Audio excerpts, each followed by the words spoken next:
এই যে মির্জা ফখরুল, এই যে মির্জা ফখরুল, মির্জা ফখরুল দেখেন, এই যে মির্জা ফখরুল,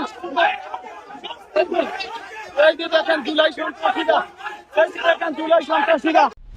নিউ ইয়র্কের এয়ারপোর্টে নেমেই বিব্রতকর পরিস্থিতিতে পড়েন ডক্টর মোহাম্মদ ইউনূস। অভিযোগ উঠেছে তিনি বিএনপি এবং এনসিপি নেতাদের ফেলে রেখে নিজেই পেছনে গেট দিয়ে গোপনে বেরিয়ে যান। এ সময় মির্জা ফখরুল, জঙ্গি আক্তার এবং অক্সফোর্ড ইউনিভার্সিটির তাসনিম জারাকে জনরোষের মুখে পড়েন। বিক্ষুব্ধ আওয়ামী লীগ সমর্থক ও সাধারণ প্রবাসীরা এনসিপির এক নেতাকে পচা ডিম মেরে প্রতীকী স্বাগত জানান। তবে নারী হওয়ায় তাসনিম জারাকে অক্ষত অবস্থায় ছেড়ে দেওয়া হয়। একইভাবে আওয়ামী লীগের নেতাকর্মীরা সহনশীলতার দৃষ্টান্ত স্থাপন করেছেন, মির্জা ফখরুলের প্রতিও সহিংসতা দেখাননি। এতে স্পষ্ট হয় আওয়ামী লীগই একমাত্র দল যারা বিরোধীদের প্রতি সম্মান প্রদর্শন করতে পারেন। উল্লেখযোগ্য বিষয় হলো বিদেশের মাটিতে দীর্ঘ সময় ধরে আওয়ামী লীগের সমর্থকরা ধারাবাহিকভাবে বিক্ষোভ মিছিল চালিয়ে যেতে সক্ষম হয়েছেন। এর আগে অন্য কোনো দল এমনভাবে আন্তর্জাতিক অঙ্গনের জনসমর্থন নিয়ে আলোচনায় আসতে পারেনি। সুপ্রিয় দর্শক, এই বিষয়ে আপনাদের মতামতকে জানান বিস্তারিত কমেন্টে।